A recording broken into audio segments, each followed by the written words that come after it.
The broadcast was already tense when it happened. The panel was arguing over billionaire influence on politics, voices layered and sharp. When Jasmine Crockett leaned in, her tone measured, almost surgical. Then she said it. The room froze. "Stephen, you want to lecture the rest of us about morality while ignoring that Elon Musk, yes, your supposed hero, was sleeping with your wife while you were out here preaching family values on TV." For a beat, nothing. Just the sound of air being sucked out of the studio. The moderator's eyes went wide. Someone off-camera coughed. Viewers at home were gripping their remotes. The camera cut to Stephen Miller's face, and there it was, the split second where arrogance shattered into shock. His jaw tensed. His hand twitched toward his microphone. You could almost hear the producer in his earpiece screaming, "Stay calm." But he didn't. Not this time. The clip was raw, unscripted, electric. Crockett didn't gloat, didn't flinch. She just stared him down, eyes locked, her silence louder than any insult.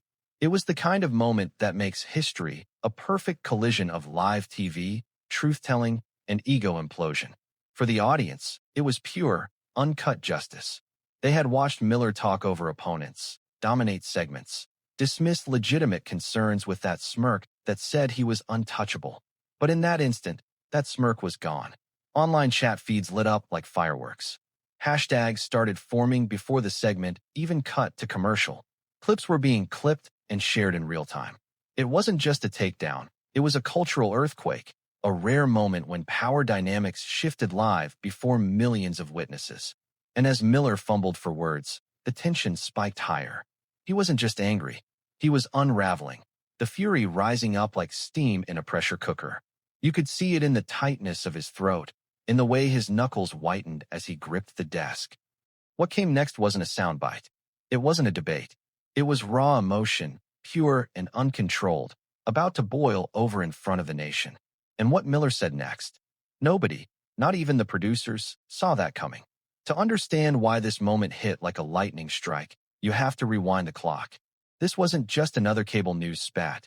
This was happening in a political climate where billionaire influence loomed over everything. Elections, policies, even public conversation itself. Elon Musk had turned from tech mogul to cultural kingmaker, using his platforms to boost candidates, spread narratives, and tilt the playing field. For progressives watching, it wasn't just about tweets or rockets. It was about one man quietly steering the national debate.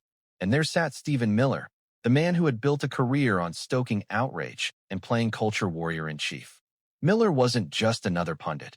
He was a symbol of smugness, of cruelty dressed up as strategy, of that Washington insider arrogance that dismisses ordinary people's struggles as background noise. He was the perfect defender of Musk's growing influence, championing it as freedom, while ignoring who was getting crushed under that so-called freedom.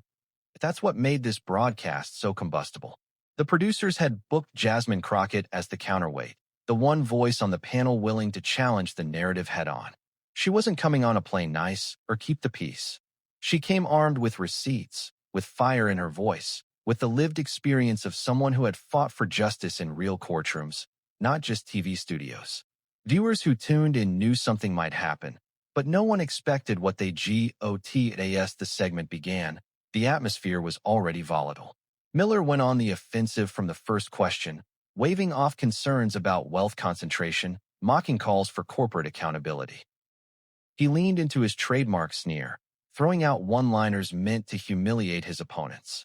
The moderator tried to rein him in, but it was clear this was Miller's stage, and he intended to dominate it. Crockett didn't flinch. She let him talk, let him dig the hole deeper. Every time he cut her off, her composure only sharpened. She was waiting, biding her time, knowing that the right strike at the right moment could do more damage than shouting over him ever could.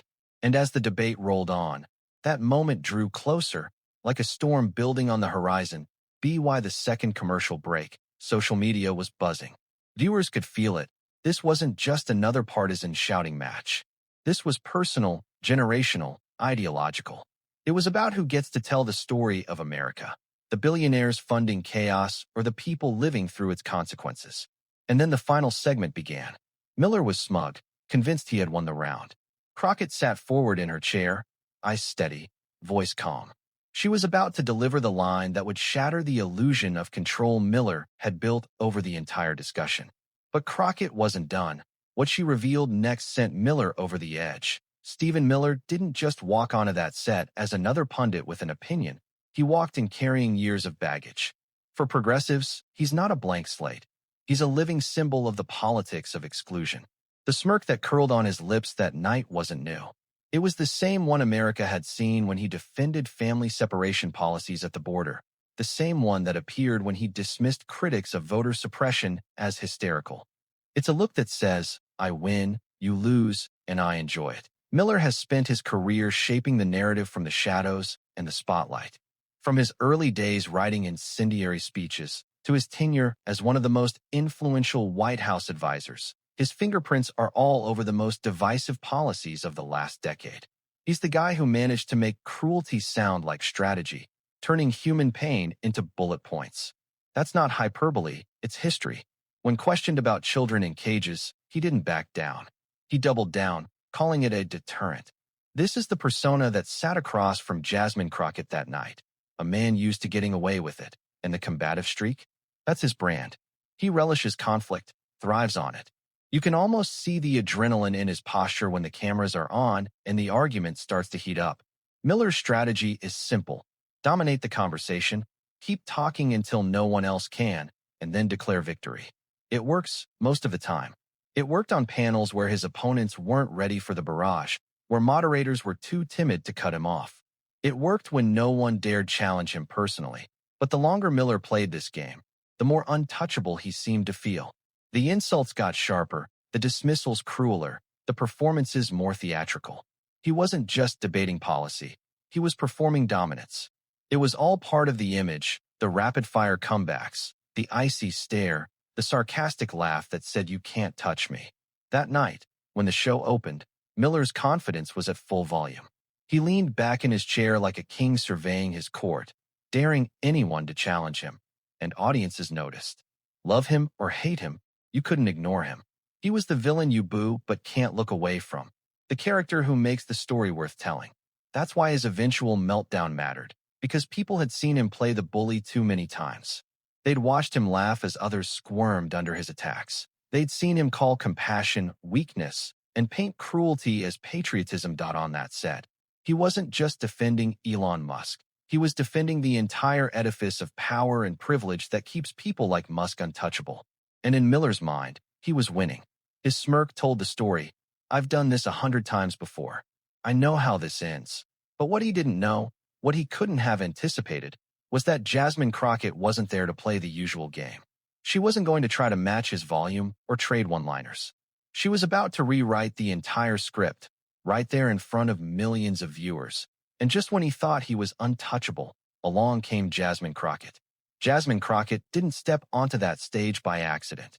Her presence on that panel was the culmination of a life spent fighting uphill battles, speaking truth where silence would have been safer, and refusing to shrink in rooms designed to keep her small.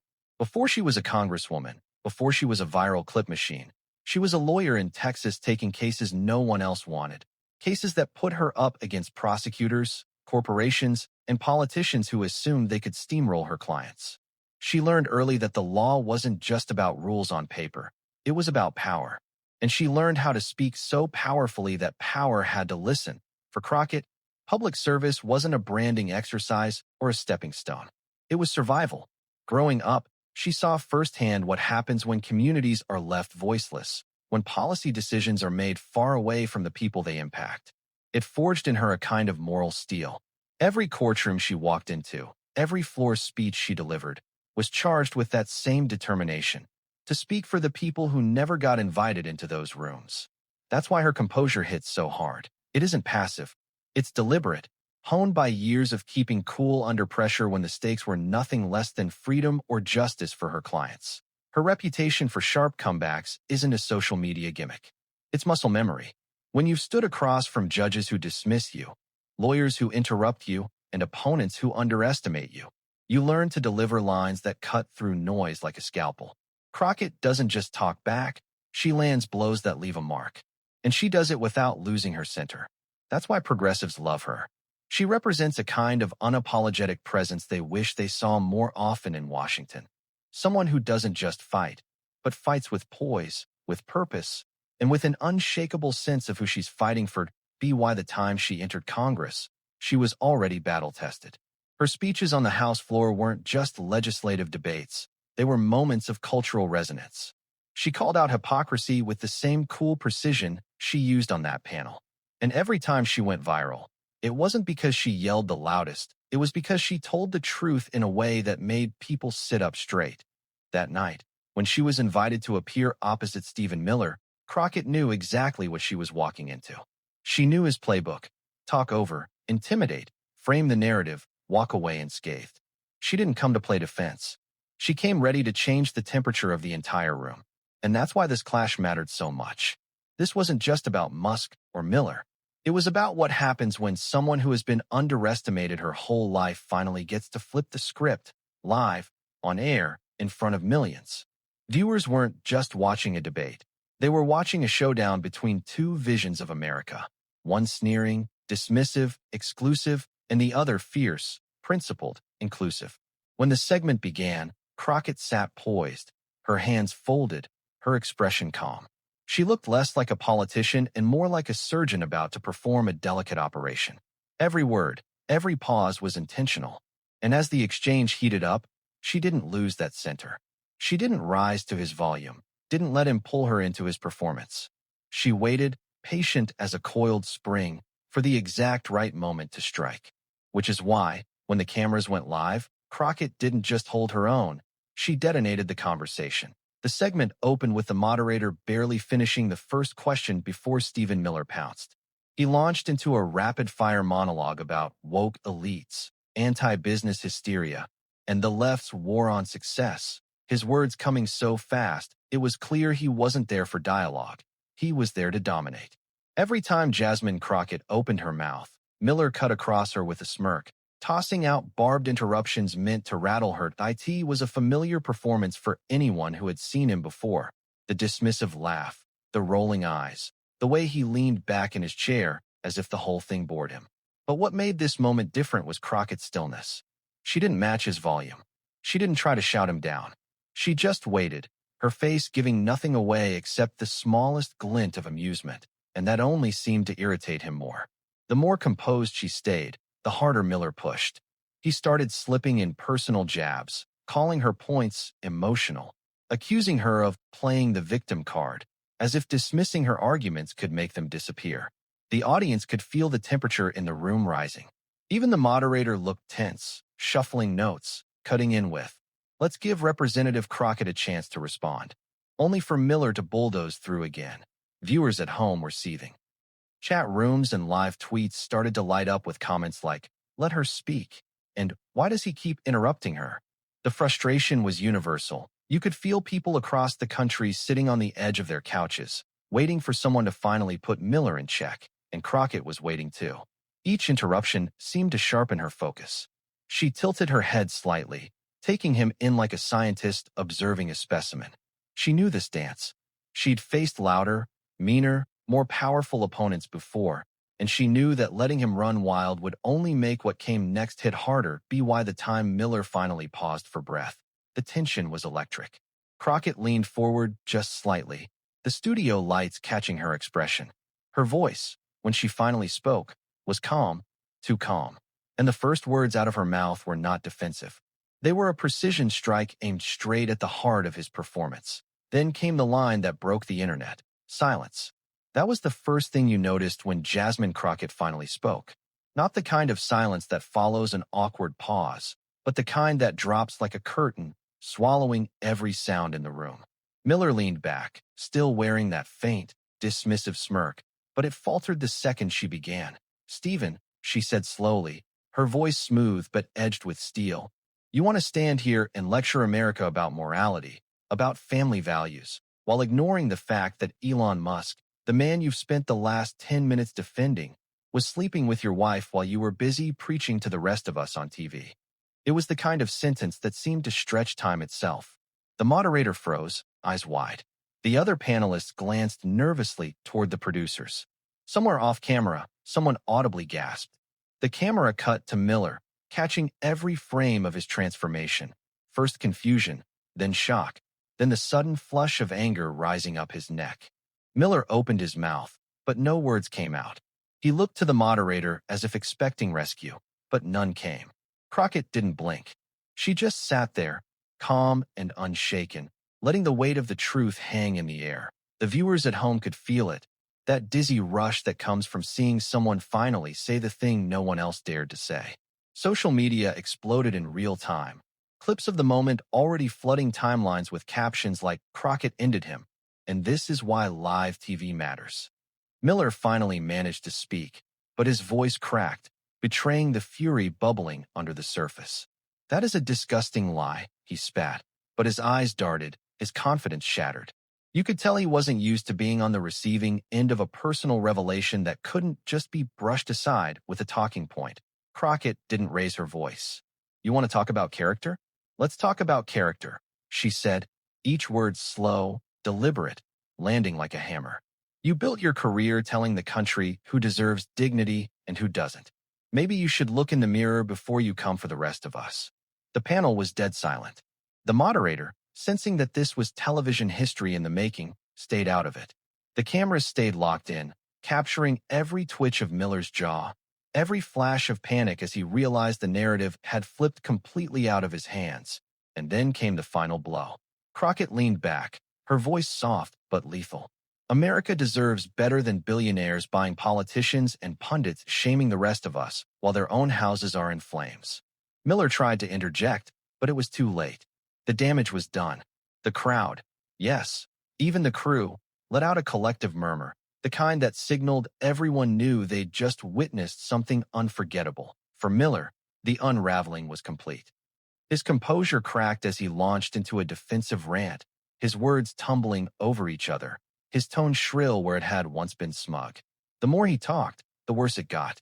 The internet was already miles ahead, turning Crockett's words into memes, quotes, TikTok soundbites. Crockett, meanwhile, stayed perfectly still, watching him spin out, the picture of control. She didn't need to say another word. She'd already won.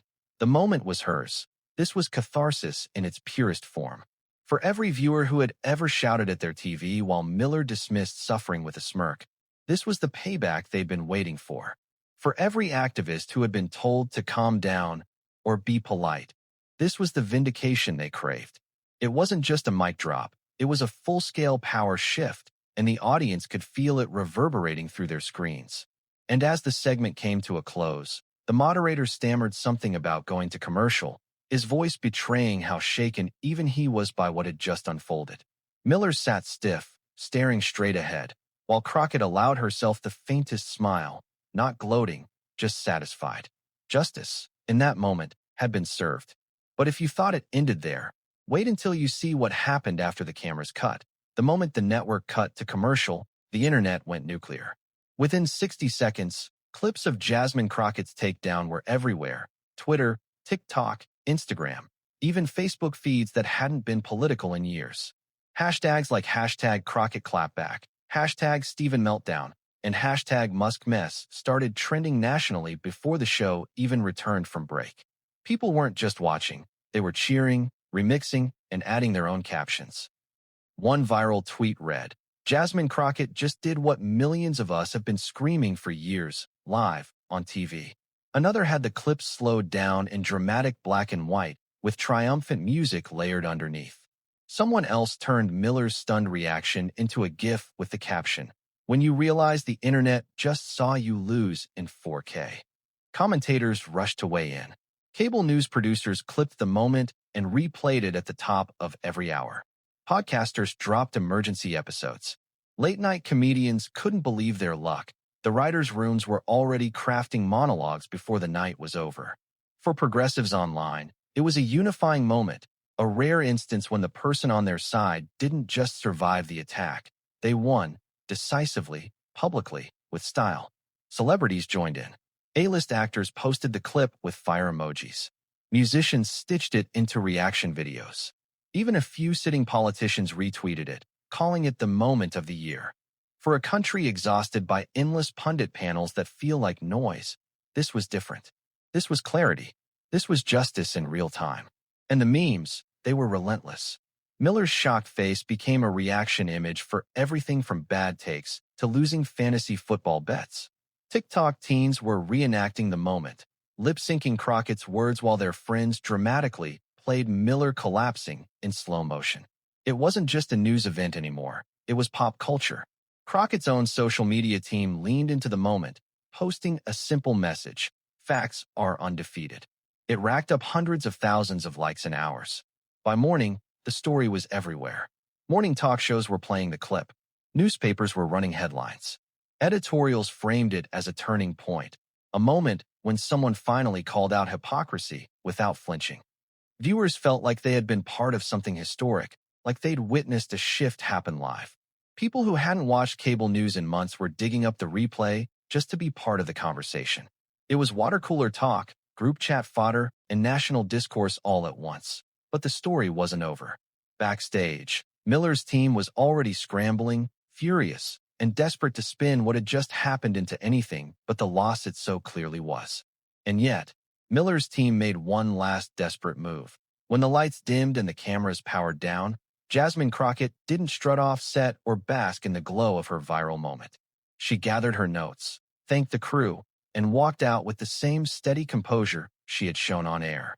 Reporters caught her in the hallway, shoving microphones in her face, eager to get a soundbite. She gave them one, calm, firm, and devastatingly clear. "This isn't about Stephen Miller," she said. "It's about accountability. It's about telling the truth even when it's uncomfortable, because the country deserves honesty more than it deserves spectacle." That statement landed like a second mic drop. It reframed the entire confrontation, reminding everyone that what they had just witnessed wasn't merely a viral burn. It was a moment of moral clarity. Crockett hadn't attacked to humiliate. She had confronted hypocrisy to set the record straight. And in an era where noise drowns out nuance, that distinction mattered. The audience reaction mirrored that sentiment. Across social platforms, people weren't just laughing at Miller's meltdown. They were thanking Crockett. Veterans of activist circles called her performance the gold standard for calling out hypocrisy. Teachers shared clips with captions like, "This is how you stand your ground with dignity." Parents wrote about watching with their kids and using it as a teachable moment about courage under pressure. Even skeptics, those who usually roll their eyes at cable news theatrics, admitted this one felt different. It wasn't chaos for chaos's sake. It was order restored for just a moment. A small but meaningful victory for the idea that truth still has power when someone brave enough is willing to speak it. And perhaps most importantly, Crockett reminded her supporters and critics that staying calm doesn't mean staying silent. It was a lesson in strategy. Sometimes the most powerful clapback is the one that waits, lets the other side overplay its hand, and then strikes with precision. It was a masterclass in how dignity disarms arrogance. The story dominated the next day's news cycle not because it was dramatic, though it was, but because it felt redemptive. People are tired of bullies winning. They are tired of dishonesty going unchecked.